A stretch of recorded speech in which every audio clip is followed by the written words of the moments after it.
Engineer صاحب یہ اس argument سے آپ کتنا اتفاق کرتے ہیں؟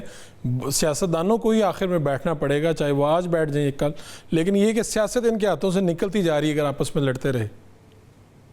جی وہ تو ظاہر لڑائی کا فطری نتیجہ ہوتا ہے، لیکن میں ایک تھوڑی سی وضاحت ضرور کروں گا کہ جو شیر افضل صاحب نے بات کی ہے عمرانی معاہدے کی، تو اس سے مراد ان کی سوشل کانٹریکٹ ہے، یعنی کسی کے نام سے منسوب معاہدہ نہیں ہے۔ ایک تو یہ ہو گیا۔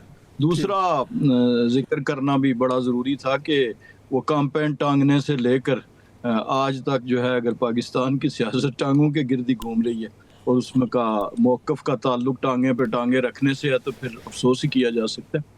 لیکن ایک مثبت بات جو آپ نے کہی کہ 12ویں دفعہ اگر وزیر اعظم نے کہا سٹارٹنگ فرام اپوزیشن کے دور کے بھی اگر اس میں ڈال لیں تو شاید وہ دفعہ زیادہ ہو جاتی ہے۔ جب انہوں نے لیڈر آف اپوزیشن کی حیثیت سے کہا تھا پرائم منسٹر کو کہ آئیے میثاق معیشت کریں اور آگے بڑھیں، تو یہ زیادہ ہو جاتی ہے۔ لیکن یہ مثبت یہ ہے کہ انہوں نے ہر فورم پہ، ہر جگہ پہ کہا، اسمبلی پہ کہا، کیبنٹ میٹنگ میں کہا، یوم آزادی کی تقریب میں اس وقت کہا جب عسکری قیادت سامنے بیٹھی ہوئی تھی، ورنہ عام طور پہ یہ کہا جاتا تھا کہ جی نہیں ہم ان سے بات کریں گے جن کے پاس اختیار ہے۔ لیکن آج کی دن کی جو مثبت بات ہے جو شاید آپ نے نوٹ کی ہوگی کہ اگر 12ویں دفعہ وزیر اعظم نے آفر کی تو کل لیڈر آف اپوزیشن جو ہیں چکزئی صاحب وہ وزیر اعظم کی نشست پہ آ کے ان سے ملے۔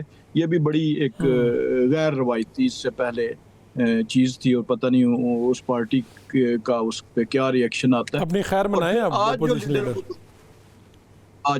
جی، اور آج جو اپوزیشن لیڈر نے تقریر کی قومی اسمبلی میں، اس میں اگر وزیر اعظم کی 12ویں دفعہ تھی تو انہوں نے بھی غالباً 5 یا 6 دفعہ شہباز بھائی کے نام سے پکارا اور ان کی وہ توصیف بھی کی اور ان سے اپنے تعلق کا ذکر بھی کیا۔